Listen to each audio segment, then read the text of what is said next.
새로울 신, 매울 신, 그리고 무엇보다 믿을 신, 뉴스 신세계. 저의 단짝 헬마우스 임경민 작가 오셨습니다. 안녕하세요. 안녕하세요.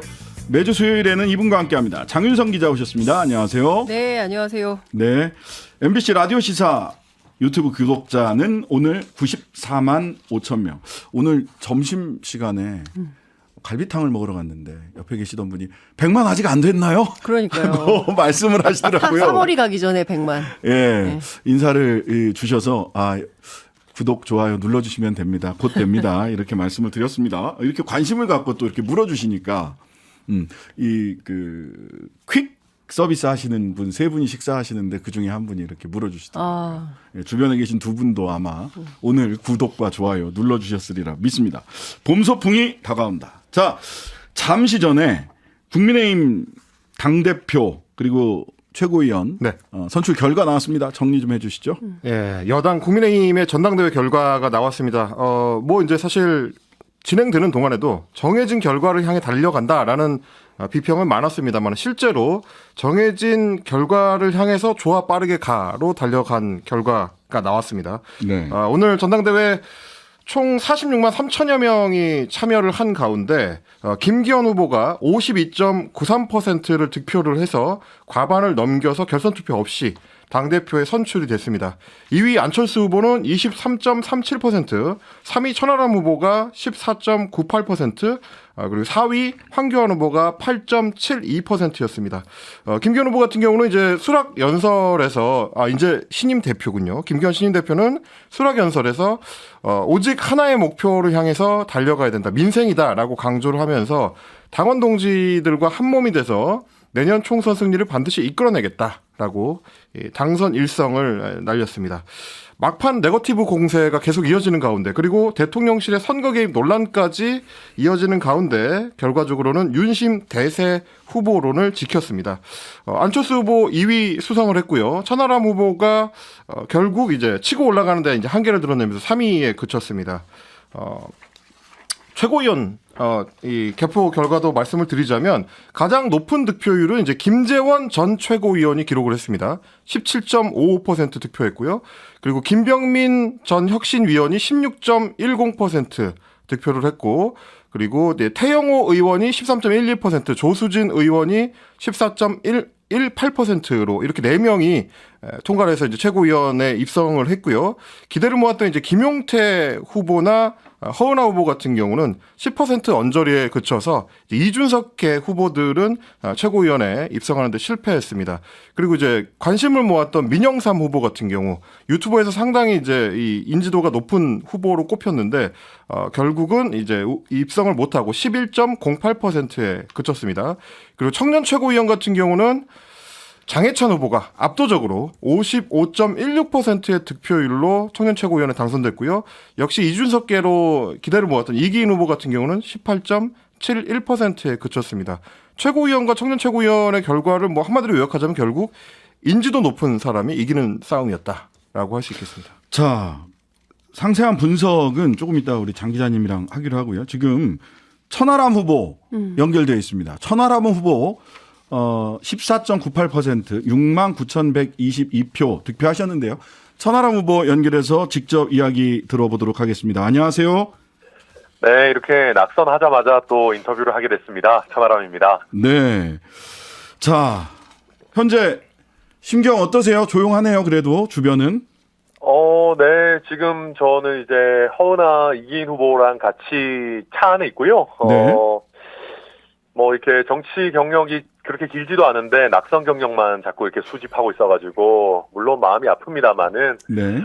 제가 어찌 보면 전당대회에 거의 이제 마지막으로 뛰어들어가지고 그렇게 길지 않은 시간 이렇게 선거 캠페인 펼쳤는데 그래도 정말 적지 않은 우리 당원분들께서 저에게 또 표를 보내주시고 국민의힘 개혁에 힘을 실어주셔가지고 사실 마음은 아프지만은 동시에 또 감사한 그런 생각 갖고 있습니다. 자, 결선 없이 1차에 끝났습니다. 네. 원인이 뭘까요? 아무래도 이제 저희가 이제 사실은 정부가 출범한 지 얼마 안 됐기 때문에 대통령과 당의 관계가 좀 안정적으로 갔으면 좋겠다라고 하는 소위 윤심 표심이 좀 두드러진 결과로 보이고요. 네. 그러다 보니까 나머지 여러 가지 어떤 논란이라든지 이런 부분들은 좀 부수적인 것들이 아니었나. 그러니까 저도 선거를 치르는 과정에서 김기현 후보 열심히 공격도 하고 했는데 사실은 이게 잘 안 빠지는 거를 느꼈습니다. 네. 그럴 정도로 이게 이제 당 대표시군요. 김기현 대표에 대한 어떤 투표라기보다는 대통령과 당의 관계에 있어가지고 좀 안정을 원한다라고 하는 표심이 많이 좀 작용을 했던 것 같습니다. 네. 우리 그 소위 천아용인 약 7만에서 8만, 이기인 후보가 8만 4천 표, 천하람 네. 후보가 6만 9천 표, 또 김용태, 허은하 후보는 9만 표 정도 득표를 하셨는데요. 최고위원 쪽은 뭐 1인 2표니까 조금 강도나 밀도가 높다고 보이지는 않고 상대적으로요. 청년 최고위원 표나 천하람 후보의 표가 약 7만에서 8만 표 정도입니다. 이 7만에서 8만 표 정치적 의미가 뭘까요? 제가 봐도 국민의힘에서 좀 선명한 개혁을 바라는 분들의 지금 현재로서는 맥시멈이 한 18% 내외 정도인 것 같습니다. 이기인 후보가 얻은 표가 그나마 가장 이제 잘 선명하게 보여주시는 것 같고, 제가 개인적으로 좀 아쉬운 것은 아무래도 제가 정치적 체급이 아직 안철수 후보에 미치지 못하다 보니까 개혁 세력 중에서도 일부는 천하람이 아니라 안철수를 선택한 분들도 계시는 것 같습니다. 그래서 네. 저도 앞으로 더 좀 노력해야 되는 부분들이 분명히 있다라고 생각을 하고, 그럼에도 불구하고 저는 이 세력이 결코 작다라고 생각하지 않습니다. 네. 저희가 불과 지난번에 이준석 전 대표가 선출됐던 전당대회에서는 당원이 뭐 20만 후반대였거든요. 네. 그렇게 본다면은 세대적으로도 굉장히 젊고 또 어떤 그 정치 철학적으로도 선명한 개혁을 바라는 분들이 저희 당내에 뭐 18% 가량은 계시다라는 것이기 때문에 저희 천하용인 팀의 향후의 과제는 이분들이 당에 실망하셔가지고 좀 당을 떠나시거나 하지 않도록 이 세력을 점점 키워나갈 수 있도록 하는 게 저희 천하용인 팀의 향후 과제가 아닌가 저는 그렇게 봅니다. 자, 뭐 여의도에 이런 얘기들이 농담 반 진담 반으로 오가고 있습니다. 네. 천하용인 팀 탈당하면 압수수색이고 계속 있으면 다 공천 탈락이다. 뭐 일단 저는 우리 국민의힘이라는 정당이 물론 바라건대는 뭐 주류와 비주류가 어느 정도는 서로 견제하지만 공존할 수 있는 그런 정당이 바라고요.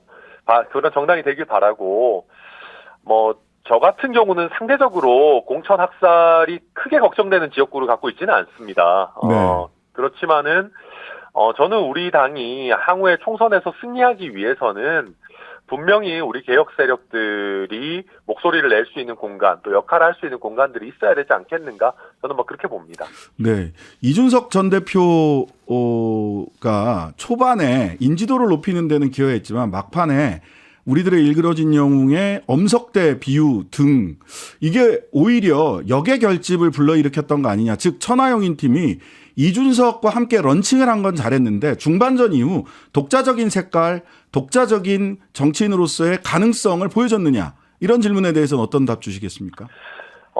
저는 그 부분은 제가 아직 정치인으로서의 내공이나 매력이 부족해서 그렇다라고 생각합니다. 저는 사실 중반 이후부터는 이준석 대표가 나설 필요가 없거나 아니면 나서더라도 제가 더 주목받을 수 있을 만한 퍼포먼스를 좀 보여드렸어야 되는데, 상대적으로 제가 이 지지도 자체가 충분히 뜨지 않은 상황이다 보니까 과거에 이준석 돌풍 때처럼 뭐 주목을 좀 많이 못 받았던 부분들이 있는 것 같고, 제가 더 발전해야 되는 부분들이 있는 것 같습니다. 그리고 저는 한 선거에서 삼성간호 노릇을 하고 싶지는 않습니다. 네. 초반에 천하용인 팀이 컷오프 통과하고 여기까지 올 수 있었던 것도 이준석 대표의 공이 컸기 때문에 저는 앞으로 어떻게 보면 저의 어떤 정치적인 매력도라든지 주목도를 이준석 대표 이상으로 키워나가야 된다라는 중장기적 과제를 아는 것이고, 저는 이준석 대표가 이번 선거에 있어서 부정적인 영향을 끼쳤다라고 분석하고 싶지는 않습니다. 네.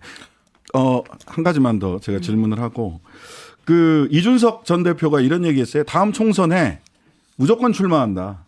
무소속이 됐든 뭐가 됐든 나는 출마한다. 네.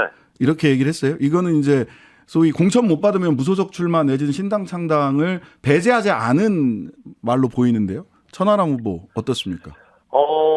김기현 대표를 포함한 저희 당권 주자들은 모두 다 상향식 공천, 시스템 공천을 약속을 했습니다. 그래서 저는 그런 시스템 공천과 상향식 공천의 약속이 이준석 대표에 대해서도 공정하게 지켜지기를 바라고요.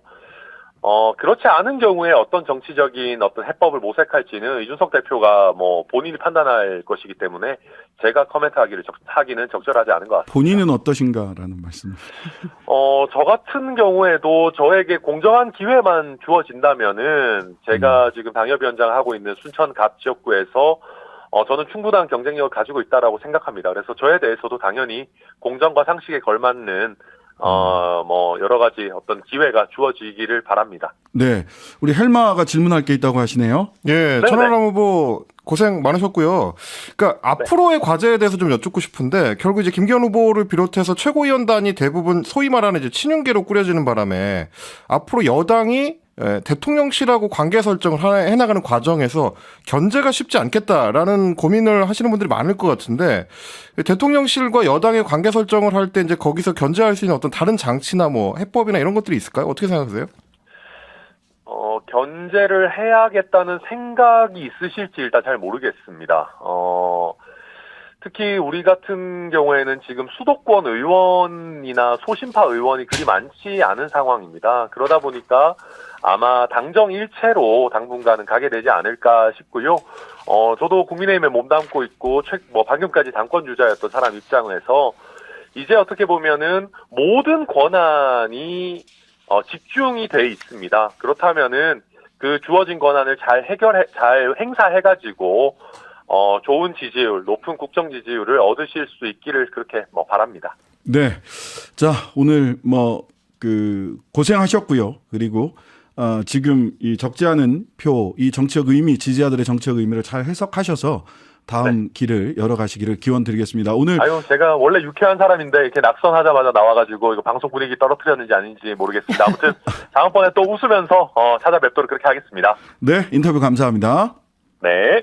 지금까지 천하람 전 국민의힘 당대표 후보였습니다. 예. 자, 의미를 좀 분석을 해봐야 될 것 같습니다. 장 기자님. 네. 이거 어떻게 읽힙니까? 이 결과. 쭉 제가 전화 취재를 해보니까 어차피 예측했던 대로 결과가 나온 거였다. 그러니까 초반부터 잘 냉정하게 따져보면 이번 전당대회는 윤심을 위한 윤심의 선거였기 때문에 결국엔 윤심이 관통하는 그런 선거 결과가 나왔다고 볼 수 있을 것 같고요. 애시당초 초반부터 이준석계가 갖고 있는 표가 15에서 20%라고 했거든요. 근데 거기에 딱 맞게 나온 것 같습니다. 14.98이니까요. 한 15% 정도 나왔다고 볼 수가 있을 것 같고요.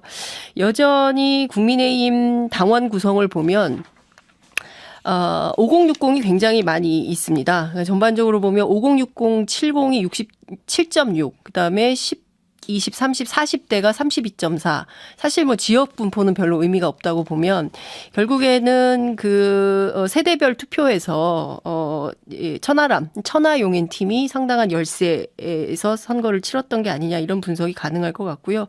그리고 여전히 지금 대표나 최고위원 구성을 보아할 때 극단적 보수, 우파 지형이 상당히 성한 구성이다.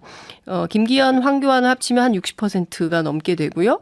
안철수, 천하람을 합치면은 38.45 정도 나옵니다. 그러니까 결과적으로 보면 보수 우파의 정당인 것이 확연히 드러났고 전체 구성을 보아할 때 더 오른쪽으로 갈 정책이나 정치 방향이나 이렇게 흘러가지 않겠나 이런 분석도 가능할 것 같고요.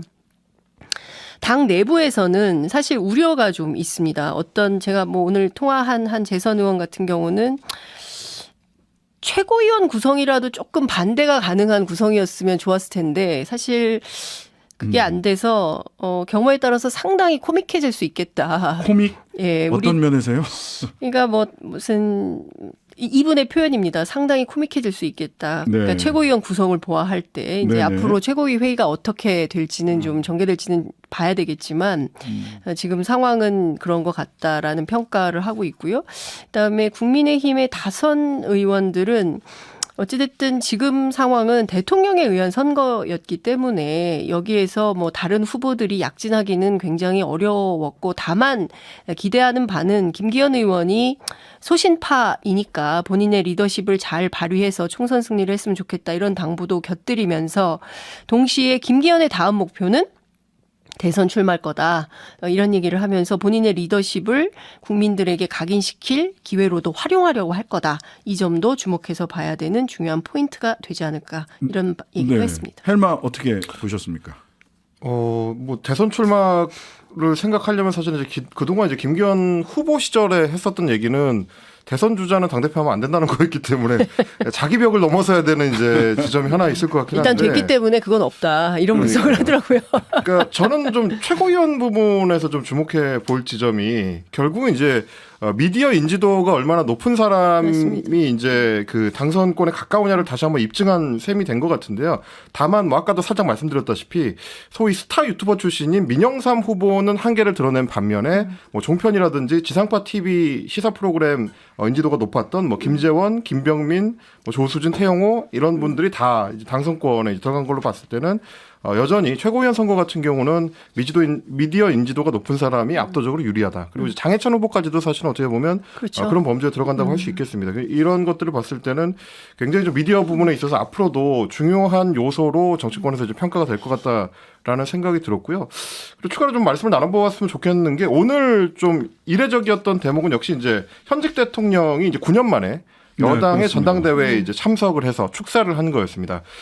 대통령 오늘 입장할 때 입장곡이 좀 잠깐 화제가 됐었는데 레미제라블이라는 영화에서 이 민중의 노래로 틀었던 이 전주 부분, 간주 부분이 이제 대통령 입장곡으로 사용이 됐습니다. 지금 나오고 있죠. 2016년 촛불혁명 때 그 세종문화회관 계단에서 뮤지컬 팀이 와서 불러서 굉장히 화제가 됐던 아니, 노래 가사가 혁명과 민중 혁명가예요. 혁명과 관련된 네. 권력자를 탓도하고 예, 심판하고 심판하고 뭐 시민들이 주인이 되는 자 심장이 둥둥 울리느냐 저 그렇습니다. 북소리와 같이 뭐 이런 가거든요. 민중의 노래를 들어라 뭐 이런 내용인데 그러다 보니까 이제 이준석 전 대표 같은 경우는 이 곡을 입장곡으로 선정한 사람 윤리위에 회부돼야 되는 거 아니냐라고 비꼴 정도였고요. 그렇죠. 듣고 있느냐 민중의 함성인데 지금 그렇습니다. 상황이 그리고 대통령의 이제 퇴장곡은 뉴진스의 히트곡 하이보이였습니다.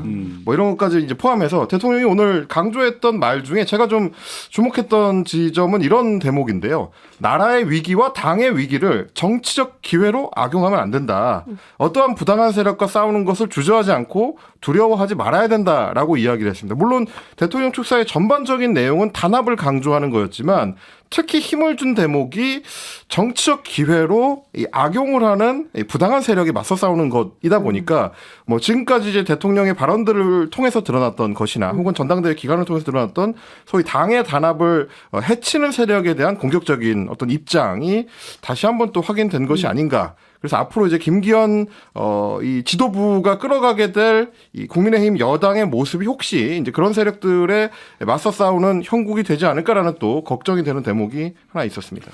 어쨌든 이번 그 뭐 지금 당면한 결과보다 이준석, 유승민, 나경원 이 차례로 퇴장하고 김기현이 선택된 당대표다라고 국민들은 기억하기가 십상일 것이다. 광고 듣고 뉴스 신세계 계속 이어가겠습니다. 신장식의 뉴스 아이킥 헬마 임경민 작가 그리고 장윤선 정치전문 기자와 함께 뉴스 신세계 이어가겠습니다. 자, 당 내에서 예. 그 이후에 어떤 평가와 이후에 어떤 일들이 있을지 그러니까, 뭐 국민의 예, 내부 뭐 분위기 좀 전해주시죠. 분위기가 벌써부터 굉장히 살벌해지고 있긴 한데요. 살벌해진다. 예, 그런데 방금 이제 전당대회 끝났는데 빨라요. 그런데 사실 이번에는 김기현 후보가 안 되면 안 되는 선거였다. 그러니까 무슨 얘기냐면 김기현 후보가 안 되면 이것은 사실상 대통령 탄핵에 준하는 사태라고 보면서 이번 불신임. 선거를 치른 거다. 사실상 대통령 선거라고 해도 과언이 아닌 이런 수준이었기 때문에 이번 선거는 어쩔 수 없다. 그런데 그런 것에 비하면 52.93%라는 것은 턱걸이다. 그러니까 생각보다 많이 안 나온 거다. 선전하지 못했다. 이제 이런 평가도 나오고 있고요.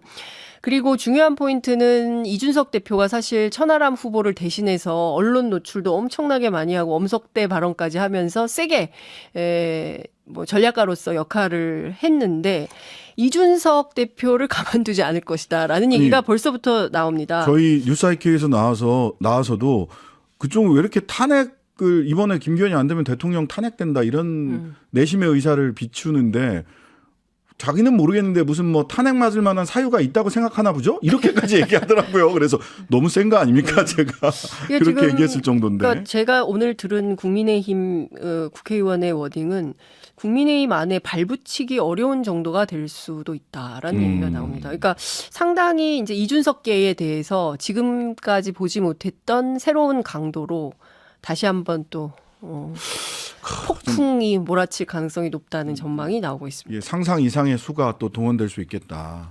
그 사실은 뭐 지난해 이준석 대표를 소위 이제 축출하는 과정 자체도 한국 정치사에 잘 보지 못했던 장면들이었는데 이것보다 더 보지 못했던 장면이라는 거는 상상이 잘 안 가네요. 그러니까요. 그럼에도 불구하고 오늘 김기현 후보가 연포탕을 또 강조를 했습니다. 네. 대통합의 국민의힘을 만들겠다. 첫째도, 둘째도, 셋째도 오로지 민생 이렇게 강조를 했기 때문에요.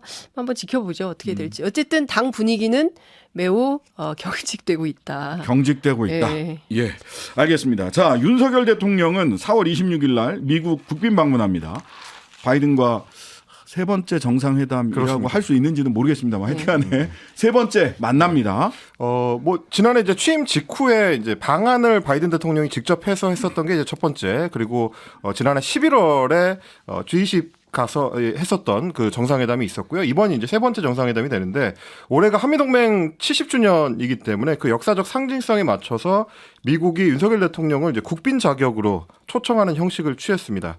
어떻게 보면 이제 미국 입장에서는 그동안 그 동아시아의 알턴니가 한일 관계가 좋지 않다라는 거였는데 윤석열 정부가 최근 들어서 굉장히 화끈한 행보를 보이면서 한미일 삼각 안보 협력 쪽으로 중대한 전환점을 마련했다라는 평가를 받고 있기 때문에 바이든 대통령이나 미국 입장에서는 이제 성대한 이 환영식을 이제 준비하고 있는 그런 상황이라고 볼 수 있겠는데 우리 입장에서는 70주년 한미동맹이긴 하지만 단순히 좋아할 만한 상황이냐라는 거에 대해서는 좀 우려들이 많습니다. 일단 윤 대통령이 이번에 미국 방문하게 되면 눈앞에 놓여 있는 가장 큰 과제는 우리 기업들을 대상으로 한 반도체 지원법에 대해서 어떻게 미국의 예외 조치를 끌어낼 것이냐 하는 것, 그리고 지난해부터 여전히 해결하지 못하고 있는 미국의 인플레이션 방지법, 우리 이제 자동차 기업이나 배터리 기업들이 큰 어려움을 겪고 있는데요. 이 문제들을 과연 풀어낼 수 있는 해법을 갖고 올 수 있겠느냐, 이 부분이 지금 핵심 과제로 남아있는 상황이라서 한 달여 정도 남은 정상회담을 앞두고 우리 외교 당국들이 좀 발빠르게 움직여야 되는 그런 상황입니다.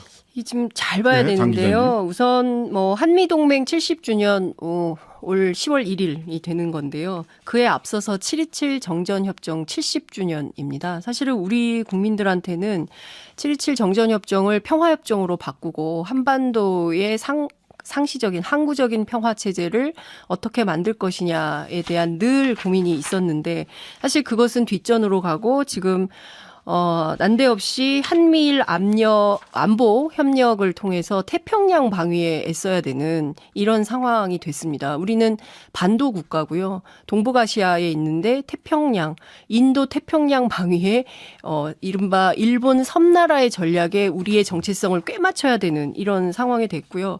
저는 지금 상당히 심각한 상황으로 가고 있다라고 보는 게 김영환 충북지사가 내 무덤에 침을 뱉어라 하면서 나는 오늘 기꺼이 친일파가 되련다라는 말을 하고 있습니다. 네.